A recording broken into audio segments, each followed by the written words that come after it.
Bonjour à tous, je vous invite aujourd'hui à venir découvrir avec moi l'apprentissage de la littérature autrement. Un apprentissage qui s'affranchit des méthodes traditionnelles d'apprentissage, un apprentissage qui part d'éléments du réel, d'éléments concrets, mais aussi de vos centres d'intérêt, afin de vous faire travailler toutes les disciplines que l'on peut trouver en littérature. J'ai à cœur d'utiliser différents supports qui vont vous inciter, qui vont vous donner plaisir à redécouvrir les textes classiques, à travailler la conjugaison, la grammaire, le vocabulaire et à acquérir du lexique.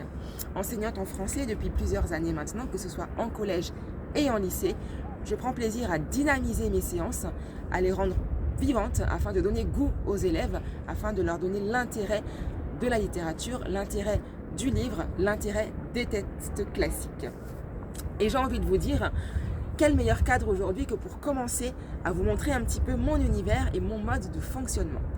On se trouve aujourd'hui face à l'océan. L'océan qui est très calme ce matin, mais qui peut parfois se montrer très tumultueux.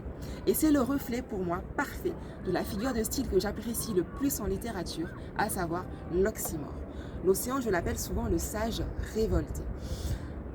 Vous remarquez que dans cette expression sage révolté, on a deux expressions, a priori contradictoires, mais qui permettent de montrer toute l'étendue, toute la puissance de cet élément naturel.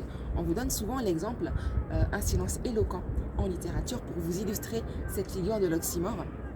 Silence éloquent qui montre toute la puissance d'un silence qui peut régner dans une salle, qui peut régner dans une pièce et être très pesant.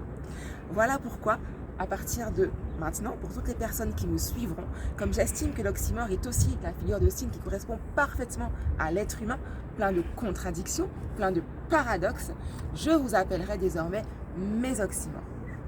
Je vous laisse avec ce beau cadre, mais aussi avec un aphorisme que j'aime beaucoup, qui est « Ne laissez jamais rien ni personne vous définir ». Bye bye.